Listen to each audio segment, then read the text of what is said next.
Tujuan pembelajaran. Pada akhir pembelajaran ini, mahasiswa diharapkan mampu melakukan persalinan normal dan menerapkan prinsip asuhan persalinan normal atau APN sebagai dasar untuk menolong persalinan.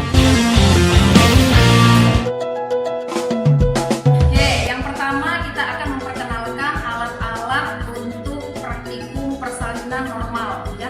Seperti biasa saya ingatkan kembali bahwasannya di persalinan normal itu ada 4 kala. Nah, di kala satu itu sama seperti kalian melakukan pemeriksaan kehamilan dari ujung rambut sampai ujung kaki head itu. Ya, cuman ini nanti kita cuplikannya aja, leopoknya aja kita ambil. Ya. Lalu kala 2 nanti persalinan normalnya, kala 3-nya persalinan plasentanya, kala 4 observasi. Nah, sebelum itu kita harus tahu dulu dong apa sih alat-alat yang dibutuhkan pada praktikum persalinan normal. Persiapan alat. Alat pelindung diri terdiri dari topi, masker, celemek, gugel, dan handscoon DTT atau desinfeksi tingkat tinggi. Lalu kita menyiapkan ada partuset. Ya, partuset. Di partuset ini ibu menyiapkan alatnya adalah setengah kohort. Nih, setengah kohort ini tujuannya untuk memecahkan amion atau memecahkan suatu ketuban. Lalu kita menggunakan juga menyiapkan gunting perineum. Lalu kita menyiapkan ada 2 klem, ya 2 klem arteri untuk ngeklem tali pusat bayi. Kemudian ini juga ada gunting tali pusat. Lalu di sini ada kateter metal. Lalu kita juga menyiapkan di sini ibu menyiapkan ada handscoon steril. Handscoon steril ada 3 buah, ya 2 kanan, 1 kiri karena nanti ibu mau melakukan periksa dalam juga. Kemudian ibu menyiapkan di sini ada dele. Lalu ibu menyiapkan di sini ada klem tali pusat. Lalu di sini juga ada kasa. Kemudian kita menyiapkan juga ya kom yang isinya adalah ini adalah duk bopong, ada bedong boleh atau penutup selimut bayi. Bukan selimut bayi, tapi kain penutup badannya bayi. Karena nanti kan bayi udah keluar, ini akan bonding attachment di dalam di atas dadanya ibu. Ya, dia akan mencari puting ibunya sendiri. Biarin aja dia mencari puting sementara perawatnya mau melakukan kala 3. Kemudian kita juga menyiapkan ada hatching set. Ya, nah pada saat dilakukan episiotomi atau perobekan perineum untuk membuka jalan lahir ya, kita perlu adanya hatching set. Juga ada korentang, kemudian ya ada sepet 3 cc. Kemudian kita juga menyiapkan bahannya ada oksitosin ya, oksitosin ada vitamin K juga ya. Kemudian kita juga menyiapkan kapas DTT. Apa itu DTT?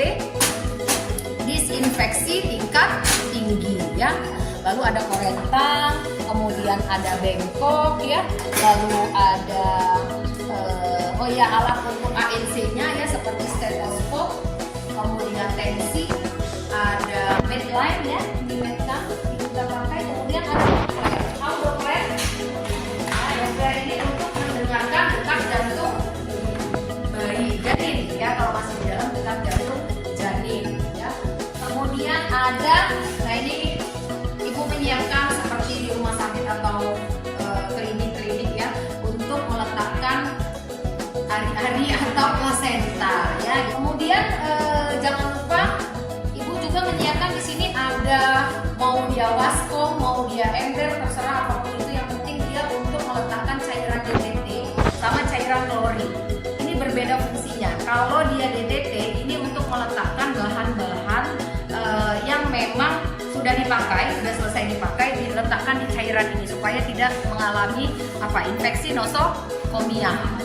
Oke, itu tadi alat-alat yang memang harus, alat dan bahan yang harus kita siapkan untuk praktek persalinan normal.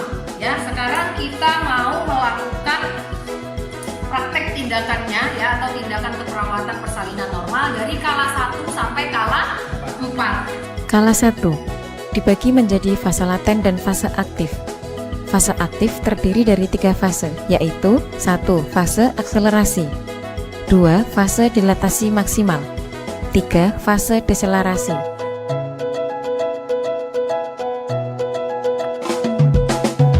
Apa tanda-tanda kala 1?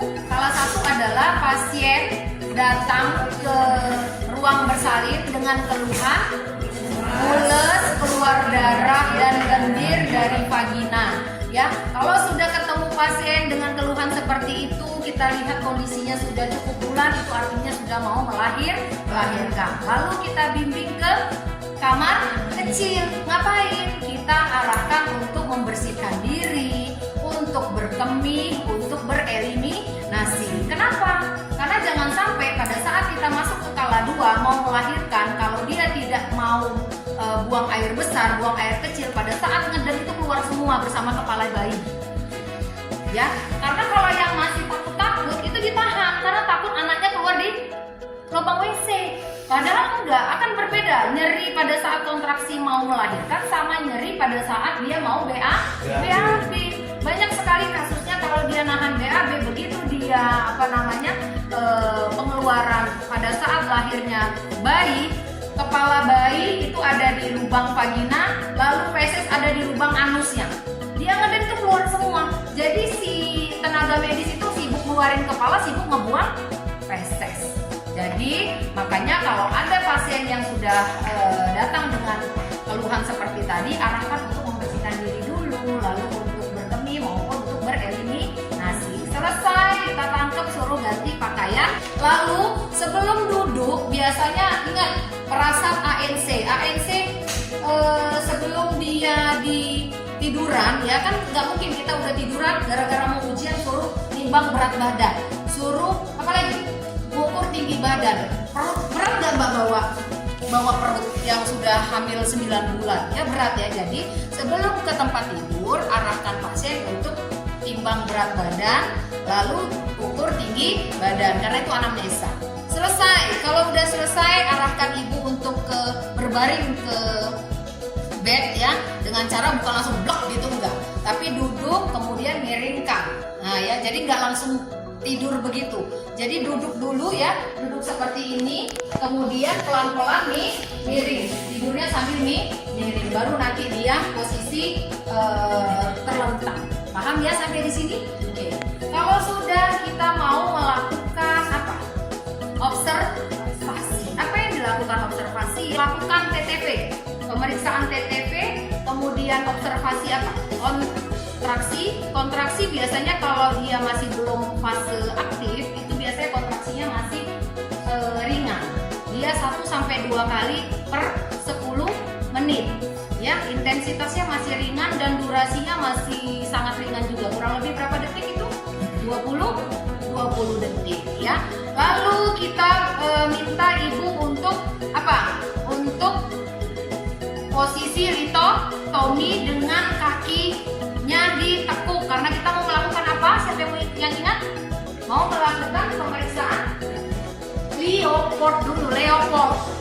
Iya, jangan langsung teknik. Jadi Leopold dulu karena kita mau lihat pembukaan ya, posisinya kepalanya ada di atas. Siapa yang masih ingat tujuan melakukan Leopold 1?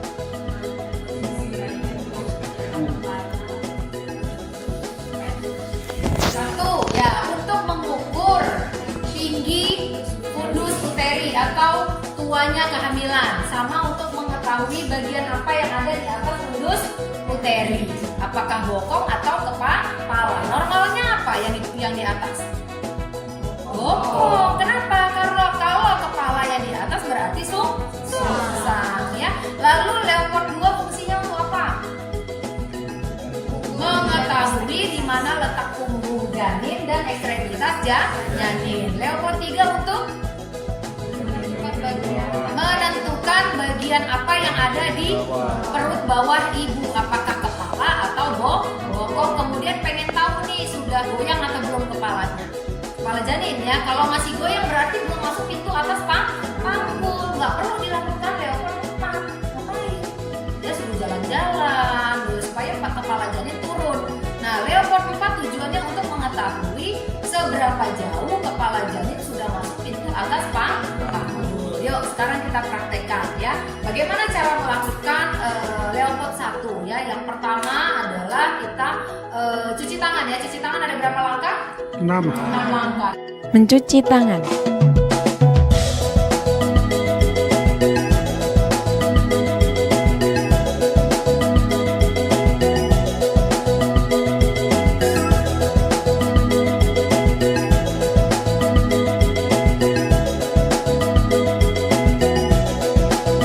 Kalau sudah hangatkan ya, hangatkan dulu telapak tangan. Tujuannya untuk apa? Pada saat tangan kita nempel di perut ibu, suhu tangan kita sama dengan suhu perut ibu, jadi nggak dingin ya. Dihangatkan, kemudian kita lakukan Leopard 1 dengan cara yang pertama adalah mengumpulkan perut ibu dari atas simplisis nih ya, kita palpasi seperti ini ya, dari atas simplisis, lalu kita urut ya sampai ke bagian atas perut ibu ya, palpasi bagian terkeras perut ibu. Nah, bagian terkeras inilah yang namanya fundus uteri. Nah, kita pengen tahu nih berapa nih tinggi fundus uteri. Kita membutuhkan gitu ya. Bagaimana caranya mengukur ya? Kita menggunakan ukuran yang sentimeter. Oke, yang sentimeter ya. Lalu diukur dari atas simfisis pubis sampai ke TFU, sampai fundus uteri ya, di bawah sifoidaus, prosesus sifoidaus PX ya. Oh, ternyata sudah misalnya 27 ya, dicatat TFU-nya adalah 27 cm. Selesai kita ukur TFU, kita palpasi nih apa nih ya yang ada di bagian atas. Oh, ternyata teraba, besar, kemudian lunak dan tidak lenting. Apa itu? Oh, normal Bu, ini bagian atasnya bokong nih, alhamdulillah nih, berarti kepalanya kalau kemungkinan pasti ada di bawah. Lalu posisi kita tangan ini berubah menjadi kanan dan kiri perut ibu, karena kita masuk ke Leopard 2 ya. Yang pertama adalah dorong tangan kita yang sebelah kiri, kita periksa dulu yang terjauh dari tubuh kita, palpasi. Oh, ini ternyata teraba, berongga, kemudian tumpul, kemudian apa lagi? Berongga, tumpul, dan kosong. Oh, berarti ini ekstremitas. Bagaimana? Kenapa teraba kosong? Kenapa teraba tumpul? Jangan-jangan yang teraba adalah sikunya bayi, ya kan? Lututnya bayi, karena posisinya kan begitu. Nah, oh ini berarti bagian ekstremitas janin. Gantian, ini yang didorong, ini yang kita palpasi. Oh, ini teraba lurus, rata, ya kan? Lurus, rata, dan panjang. Berarti ini teraba apa? Punggung bayi. Nah, kita pegang nih, ternyata punggungnya di mana? Di puka. Puka itu adalah punggung bayi, ada di kanan ibu. Ya, kenapa kita harus tahu posisi punggung? Karena tujuannya untuk melakukan pemeriksaan DJJ. Jangan sampai punggung yang ada di kanan ibu kalian naruh Dopplernya di sebelah kiri, nggak ketemu. Sekarang Leopard 3, dari tangan kita kanan dan kiri perut ibu pindah ke bagian bawah ya. Ini kita palpasi, kita dorong ya ke bawah, kemudian kita palpasi bagian bawah. Ini apa ya? Oh, ini teraba keras, bulat, dan melenting. Ternyata kepala. Selesai ini kepala, pegang ya, pegang lalu digoyang. Oh, ternyata kepalanya masih goyang. Udah masuk PAP belum? Belum. Berarti perlu nggak kita lakukan Leopard 4? Nah. Kenapa? Karena kepala belum masuk PAP. Sebaliknya, begitu kita periksa ternyata kepalanya sudah tidak goyang lagi, maka kepala janin sudah masuk PAP. Lakukan Leopard 4. Bagaimana caranya? Minta ibu untuk meluruskan kakinya. Tadi kan ditekuk ya, 1 sampai 3 ya. Minta kaki untuk diluruskan. Lalu posisi kita yang tadinya menghadap ibu menjadi membelakangi ibu. Posisikan tangan kita di bawah, di atas simfisis pubis. Ini akan teraba nih, kalau kepala janin sudah masuk PAP, maka ada 3 posisi tangan. Kalau dia begini berarti sejajar. Kalau sejajar berarti kepala janin hanya separoh, sudah separoh yang masuk. Kalau dia masih sedikit ya, masih begini ya, berarti dia convergent. Oh, ternyata anggaplah ini sudah kita lihat baru separuh ya, udah convergent. berarti ibu masih kepala janin baru setengah ya. Lalu kita mau melakukan pemeriksaan BJJ. Tadi di mana punggungnya janin? Di sebelah kanan. Ambil mana? Apa yang dibutuhkan? Ya. Oke, kita butuh Doppler dan kita butuh gel. Pinter asistennya ya. Jadi gel jangan langsung kasih ini dulu, nggak bisa kedengeran. Jadi harus dikasih gel. Gel taruh di sini. Kita cari dulu untuk maksimum. Siapa yang masih ingat bagaimana cara mencari puntung maksimum? Ya di tengah sini tempat di mana puntung maksimum. Apa itu puntung maksimum? Itu ya bagian dadanya, bagian jantungnya. Jangan sampai kita meletakkan Dopplernya itu pada posisi dekat bokong. Kedengeran sih, cuman tapi nggak jelas. Tapi kalau begitu di jantungnya itu langsung duduk kayak kuda lari gitu. Duduk gitu ya. Oke, ini ketemunya punggungnya, lalu kita pasang gel. Oke, kemudian kita hidupkan ya. Ini coba siapin juga nanti kasanya atau dilap ya. Seperti ini ya. Terlihat di layar ini ada angka ya, kemudian di bawahnya ini ada speakernya. Jadi kalau ini nggak mungkin terdengar karena bukan hamil beneran ya. Jadi ini akan dicari, kalau dia ketemu maka akan terdengar suara geruduk. Ini mbaknya yang hamil udah pernah ya, pasti kan dengar ya. Nah ini kalau dia tepat bener itu di jantungnya janin, maka keluar angka di sini 143 kah, 123 kah, 132 kah ya. Artinya masih dalam keadaan normal.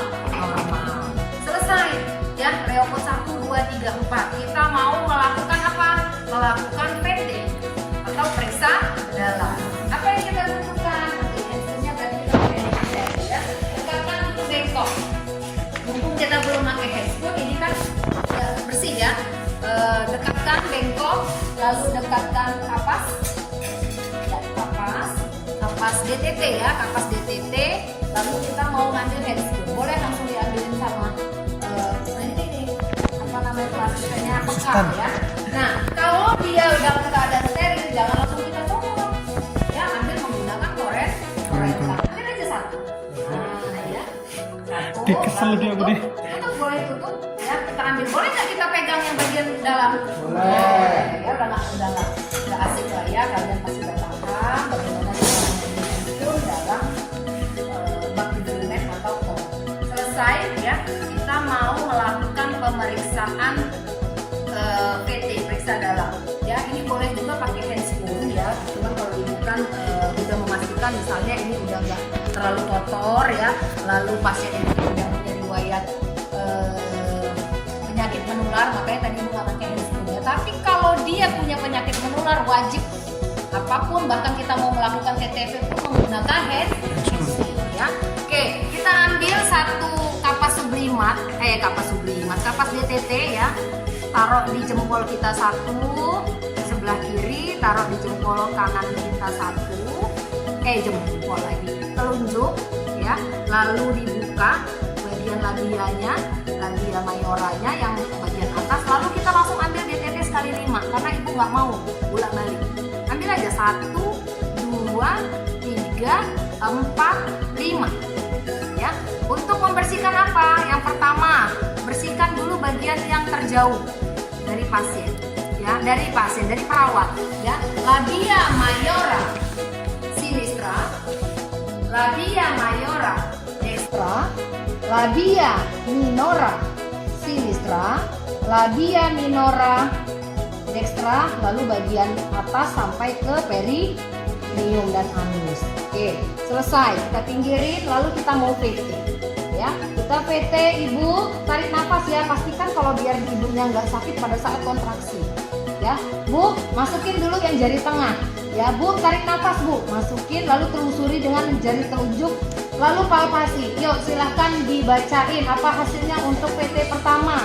Torsio traba lunak ya, pembukaan kurang lebih 5 cm, ketubannya positif, kepala berada di hot 2 ya, sejajar dengan hot 1, 2, 3. Kemudian pinggir bawah simfisis. Kemudian ayo Ya, teraba ubun-ubun kecil, kepala janin itu ubun-ubun kecil, lalu ya sambil kita keluarin jari, sambil kita rasakan ada tidak hambatan ya pada saat kita mengeluarkan jari, dan kita lihat di jari kita ada tidak mekonium.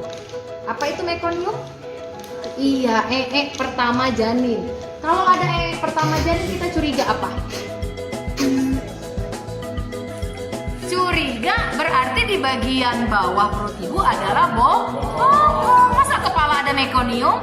Nah, gitu ya. Jadi, ini tidak ada, hanya ada lendir dan darah, tapi tidak ada mekonium. Selesai ya. Kita sampaikan ke ibu-ibu, ini pembukaan masih 5 cm. Ibu masih boleh jalan-jalan, masih boleh makan, masih boleh minum ya. Lalu kita ajarkan cara mengedan yang baik. Kenapa kita harus mengajarkan cara mengedan yang baik? Karena kalau kita tidak mengajarkan, biasanya banyak terjadi robekan perineum ya. Pantatnya diangkat, bayinya lahir enggak, akhirnya lama di jalan lahir, ibunya udah kecapean. Ya, makanya kita ajarkan bagaimana cara mengedan yang baik. Ya, caranya adalah suruh ibu ya angkat posisi kaki litotomi kuat ya. Jadi dikangkangin kakinya, kedua kakinya itu ditangkap oleh kedua tangan sampai ke siku, tarik sampai ke siku. Jadi kakinya itu nempel ke siku. Gini nah. Jadi kayak mana ya?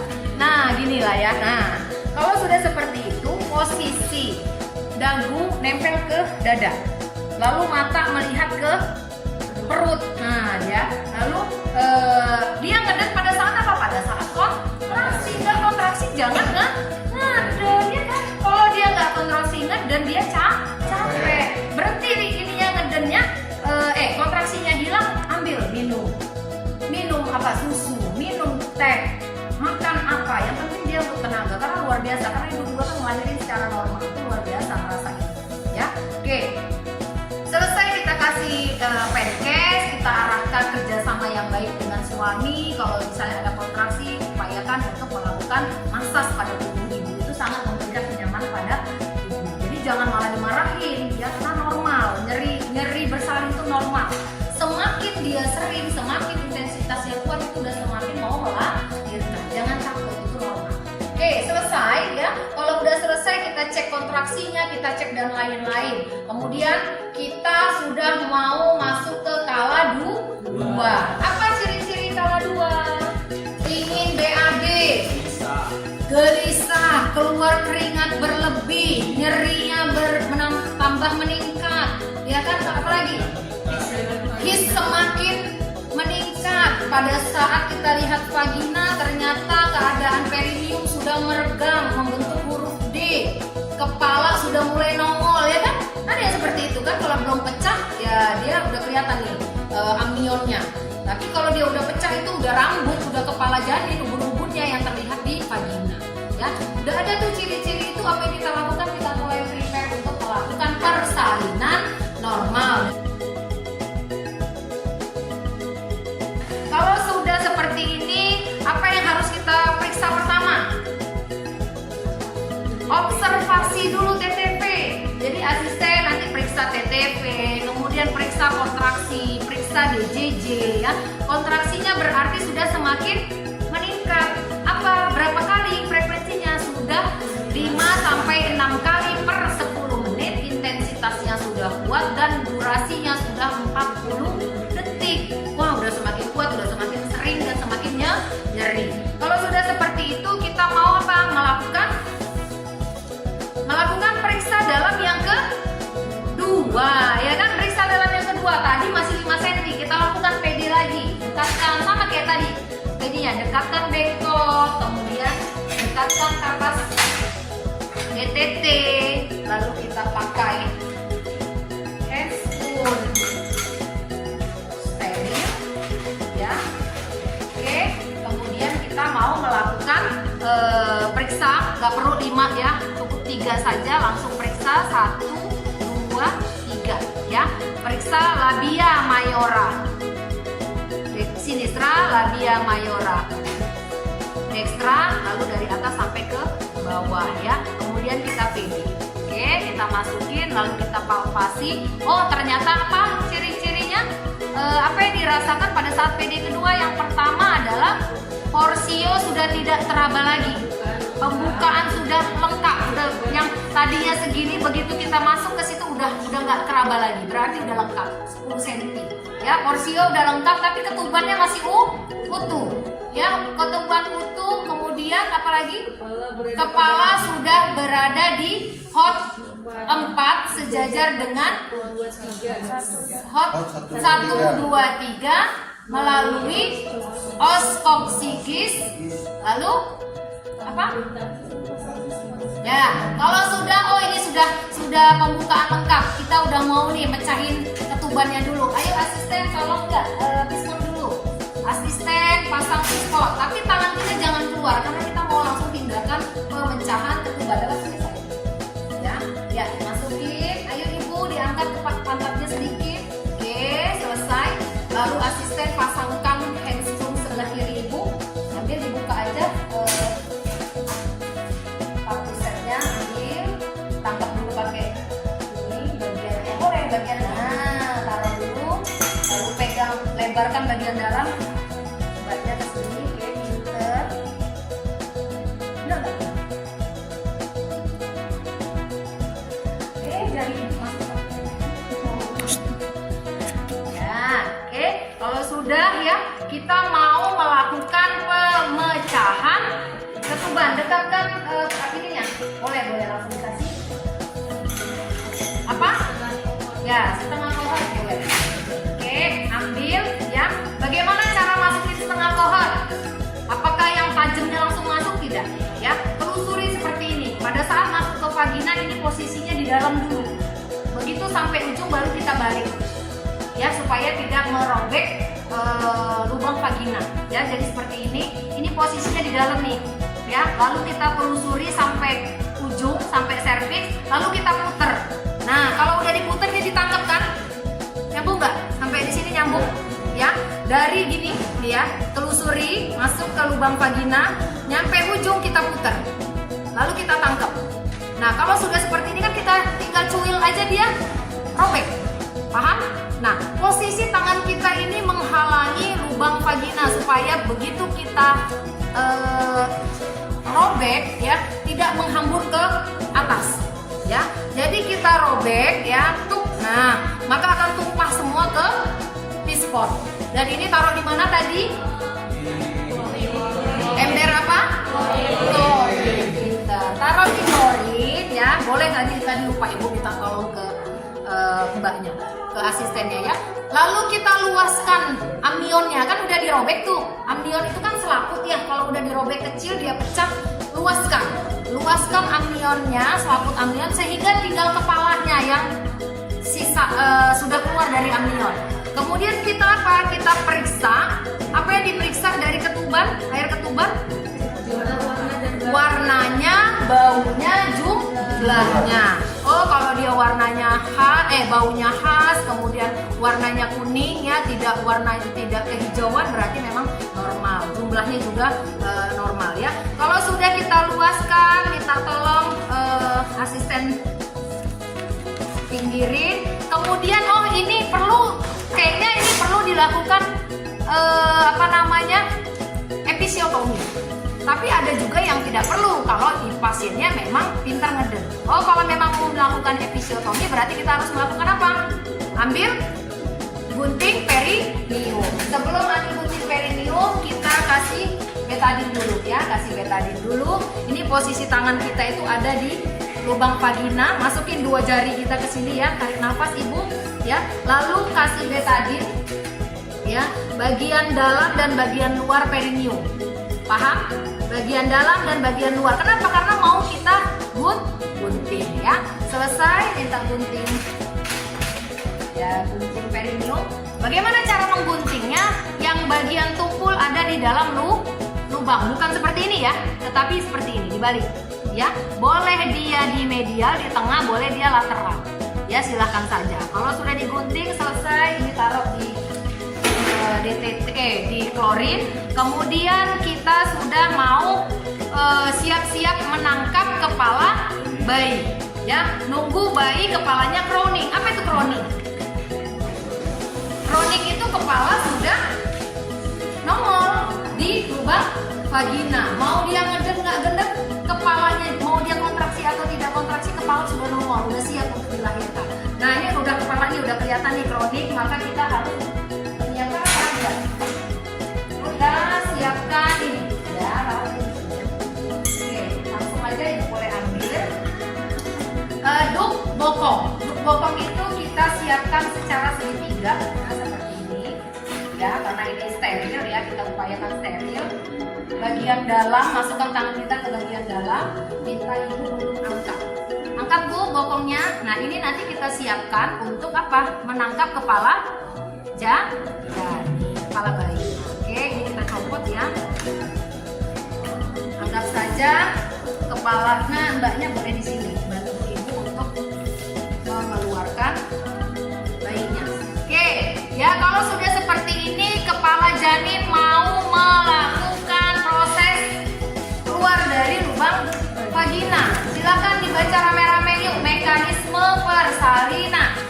Yang pertama adalah enjet, kemudian penurunan kepala lengkap, apa namanya, descent, lalu fleksi, internal rotasi, ekstensi, lahirlah ubun-ubun kecil ya seperti ini, ubun-ubun besar. Jadi bayinya nanti begini nah gitu ya, pernah melihat ya. Jadi ubun-ubun kecil, ubun-ubun besar, lahirlah mata, hidung, seluruh wajah. Kalau sudah seperti ini kan bayi masih ada cairan nih, habis dari keluar dari lubang vagina, dia entah itu darah, lendir atau air ketuban. Ambil kasar, ya, kasar kita usap area hidung dan mulut supaya nanti pada saat dia nangis itu tidak terhisap cairannya, ya. Nah ini udah keluar semua, kita buang, kemudian dia akan mengalami apa? Habis dari lahirlah hidung, mulut dan wajah, lalu putaran faksi luar, lalu apa? Oke, posisi biparietal. Biparietal itu seperti ini. Tangan kita atas bawah bagian kepala bayi. Karena kita mau melahirkan apa? Lahirlah bahu atas, ya kita ke bawahin, maka dia lahir bahu atas. Kita ke atasin, lahir bahu bawah. Kemudian dia nanti turun, nanti lahir ke bawahin lagi, lahirlah trochanter atas, lahir trochanter bawah. Lalu lahirlah seluruh badan. Letakkan bayi ke atas perut ibu ya. Jadi awas ya, kelilit tali pusat, perhatikan di lehernya juga ya. Oe. Nah, kalau oe, semakin bayi lahir nangis yang kuat, maka semakin bagus kerja jantung, kerja paru-paru ya.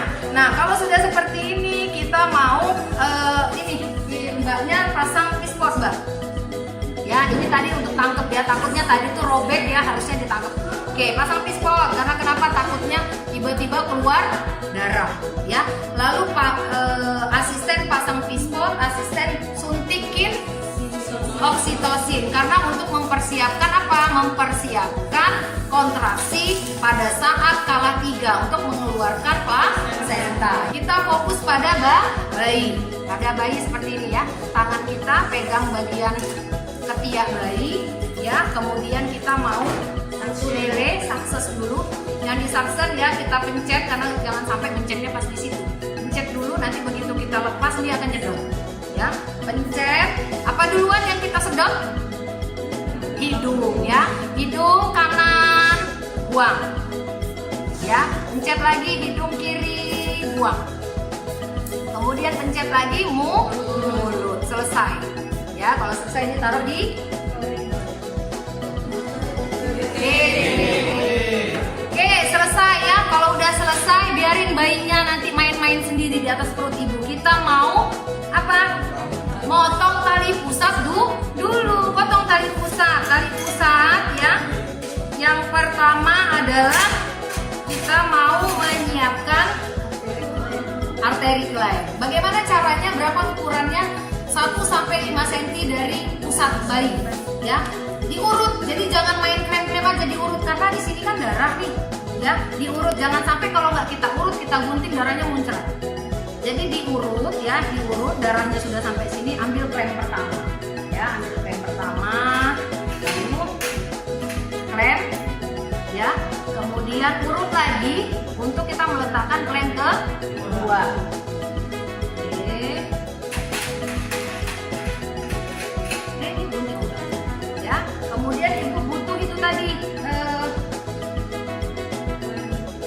kasa, kita mau disinfektan dulu. Ya, bagian tengahnya kan mau digunting tuh. Ya, digunting. Lalu hati-hati kalau kita tidak melindungi bagian bawah tangan kita, banyak terjadi kegunting jarinya bayi. Karena kan bayi aktif. Kalau kita buru-buru, kita nggak teliti, kemudian kita main gunting, takutnya kegunting sama jari-jarinya. Ya, makanya dilindungi bagian bawah ini. Ya, kita gunting, kita lindungi jangan sampai kena jari.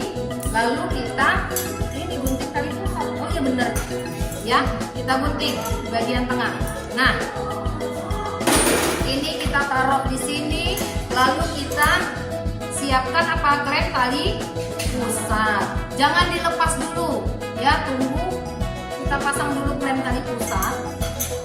Oke, ini kalau udah klem dia nggak akan lepas. Oke, lalu ini baru dilepas. Kemudian kita tutup dengan kasa posisinya segitiga. Oke, lalu kita tutup.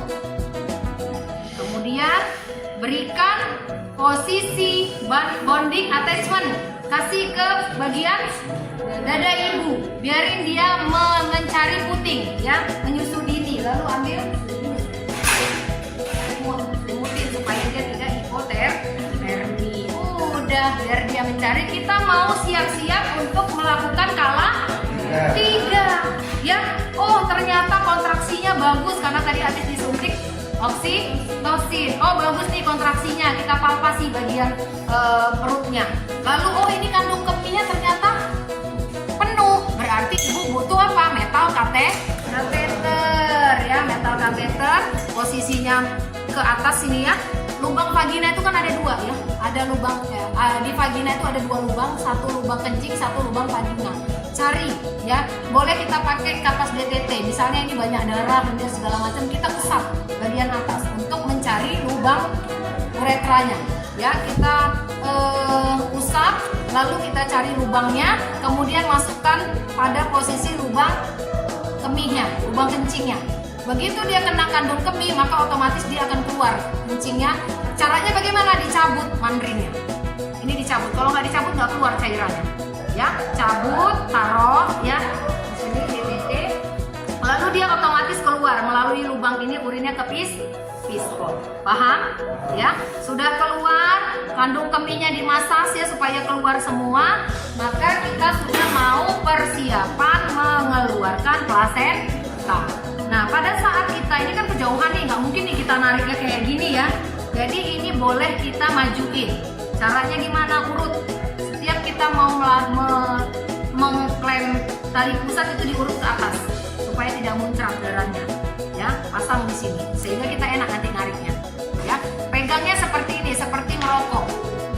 Ya, jadi bukan kita megangnya begini enggak, tapi begini.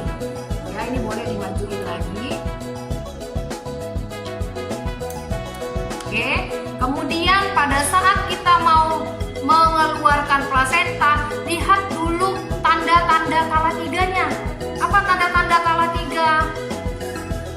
Keluar darah secara tiba-tiba. Udah ketemu? Tanda-tanda kala keluar darah secara tiba-tiba, kemudian rahim membulat dan mengeras. Kenapa? Karena udah ciri-ciri dia kontraksi. Ya, kita putar searah jarum jam. Jangan dipaksa. Kalau dia lengket ya, jangan kalian paksa, nanti prolap keluar sama rahim-rahimnya. Jadi putar sambil kita masas bagian uterusnya, dia akan keluar ya. Kalau sudah keluar, oke, ini nanti posisinya seperti ini ya pada saat keluar. Nah, gini nih, ya kan? Ini ya dia muncul. Kemudian kita tangkap ya, kita putar searah jarum jam. Oke, kita putar, lalu kita periksa. Ya, kita periksa dulu, jangan sampai ada yang ketinggalan di dalam uterus. Bagaimana cara meriksanya? Apa yang harus diperiksa? Yang diperiksa adalah kotiledonnya, diameternya, ketebalannya, beratnya. Ya, kotiledonnya berapa kalau lengkap? 16 sampai 20. Kalau nggak mungkin mau kita hitung, gampang caranya kita pakai kasa. Pakai kasa kita tempel di sini. Nah, kalau begitu kita tempel ini langsung kering berarti lengkap. Ya, kita tempel oh kering, ternyata ini lengkap. Ya, berarti 16 sampai kotiledon 16 sampai 20 ini lengkap. Kemudian kita cek ketebalannya. Oh, tebalnya sekitar 2,5 cm. Diameternya berapa? 15 cm. Kemudian lihat pada bagian arteri, ya kita cek ada berapa? Bagian apa? Internalnya ada 2 arteri, ada 1 vena. Nah ini ada nih ya. Ini 2 arteri yang merah ini, kemudian yang biru namanya vena. Jadi 2 arteri 1 vena. Oh ini lengkap. Ya jangan lupa dicabut dulu, dilepas dulu kremnya. Nanti kebawa lagi ke kendinya kan? Ya, oke. Kalau sudah kita minta asisten untuk menimbang berapa ukuran normalnya 500 gram. Mbak, suster tolong ditimbang ya, lalu masukkan ke kendi dan diberikan kepada keluarga ya. Selesai kala 3. Selesai kala 3? Selesai. Kita masuk ke kala 4. Apa yang perlu kita periksa pada kala 4?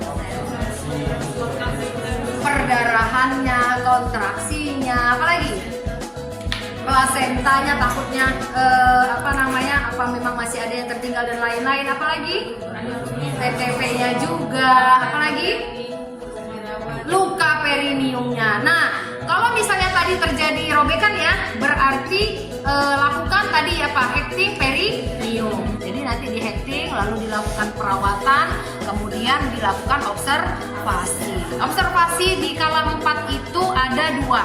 Ada per 1 jam, ada per 2 jam. Kalau per 1 jam itu per 15 menit dicek, per 15 menit dicek. Tapi kalau sudah masuk ke jam kedua itu per 30 menit. Oke, paham sampai di sini? Ada yang mau ditanyakan?